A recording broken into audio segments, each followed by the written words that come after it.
So it's hard to talk about failure, isn't it? It's probably one of the most uncomfortable topics that you could bring up. No one likes to admit to them. And yet it's the most relatable topic. Everyone in this room has failed at something at some point. There's the little things like failing an exam or a driver's test, a diet regime. And then there's the big things that touch us all in life, like the failure to keep a family together, getting fired, failure to keep sober, or to raise a child properly. I'm half American and half Italian, and in the United States, failure is something that's talked about. It's accepted, it's woven into the fabric of social experiences. So it's something that even at times that's glorified. Yet it's still really only cool to talk about failure from a point of success or power. I, however, grew up in Italy, and Italy is a country where failure is absolute stigma. It's embarrassing, it's shameful, it's taboo. There's also the constant threat of the brutta figura, which means in Italian to lose face or to look bad, because we think that failure makes you look bad, in Italy and in many other countries too. In my particular case, this was a little more exasperated by the fact that I grew up in the public eye. My parents are known singers in Italy, and ever since I was a little girl, I've been subjected to public judgment and mass media. And so growing up in a country where brutta figura is supposed to be avoided at all costs, growing up and keeping up appearances hasn't always been that easy of a task. I've been in the entertainment industry ever since I can remember. And I've always felt within me the need to do something, though, for myself. I still today work for Italian television, but I wanted to do something entrepreneurial, but I wouldn't let the fear of failure get in the way of doing something new. And I shouldn't then let the shame of failure eventually get in the way of learning a valuable lesson. So when I was 24, I founded my first company, my fashion brand, my swimwear brand. And I put 7 years of blood, sweat, and tears into this company. I worked so hard, I truly gave it my all. Until one day, I found myself sitting at the desk of my accountant, crying and whining, because he was telling me that it was time to close down my company. It just wasn't making financial sense to keep it open anymore. And I was just looking at him like, you're crazy, how can I close down? This is so embarrassing, like this brutta figura, it's so shameful. What are people gonna say? What are people gonna think? And he looked at me exasperated because honestly, this was not the first time we were having this conversation. It was probably our fifth. I just couldn't admit failure. I couldn't admit to the shame that I thought that failure was wrapped in. But he finally looked at me and he said something to me that really resonated with me, and it eventually freed me.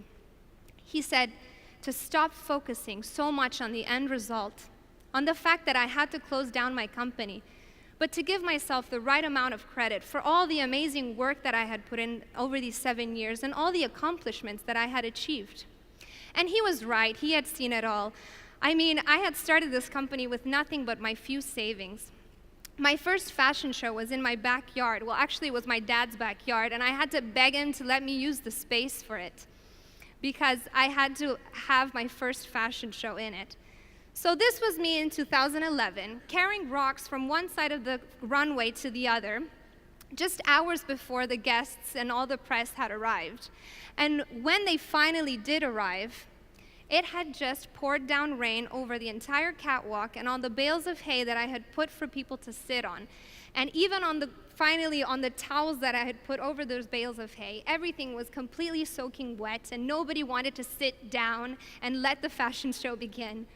When finally I did convince them to sit down, the models were completely unprofessional because at that point my company couldn't afford professional models. It was a half disaster, if not a total disaster. Over those 7 years, however, I managed to grow my brand into a recognizable and reputable brand. I worked with incredible photographers, influencers, and models all over the world. I shot my campaigns all over the world, from California to Thailand, where I ended up shooting my last campaign. I received thousands of emails of happy clients who would write to me how happy they were with their product. In the end, we think that failure, or at least we hear so much how failure should be inspiring. I was so fixated on the fact that I had to close down my company that I had wiped away all these years of hard work and accomplishments. Failure can be inspiring, and it can lead to bigger and better things, but nobody really talks about that process of how do you get there? How do you get through a failure? How do you own it? So I've put together a basic guideline of 3 basic guidelines of how you can get through a failure and own up to one, so that you can fail a little more elegantly than I have. And these, in my case, it's in work, in my company, but it can be applicable to anything, whether it's a relationship or whatever personal issue that you're struggling with or failing at. Number 1, be responsible. I know how boring this sounds, but trust me, I'm going to try and make it interesting. When we make a mistake or when things go awfully wrong, our first instinct is usually to blame somebody else and not take full responsibility. I see this happen a lot in relationships, but not taking the blame doesn't make us look any cooler. It just either makes us look like cowards or it makes us look like we're in total denial. As much as I really wanted to blame the Italian tax system for being the reason why I had to close my company down, I'm not gonna do that. I'm still trying not to do that. But if you're not going to make a mistake and finally admit to it and understand how and where you made the mistake, then what's the point in failing at all?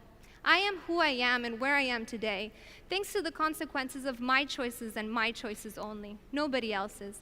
If we're going to be responsible for our success, for our goals and for our ideals and our dreams, we're going to have to be responsible for our failures, so that one day we can truly be responsible for our successes. Number 2. Focus on you. I can't tell you how much time I've wasted worrying about what other people thought of me. And when I'm not thinking about what other people are thinking about me, I'm comparing my life to other people's. In our generation especially, we're constantly bombarded and flooded by images of completely unrealistic lifestyles on social media. My life looks incredible on Instagram, and I promise you, it's completely far from it.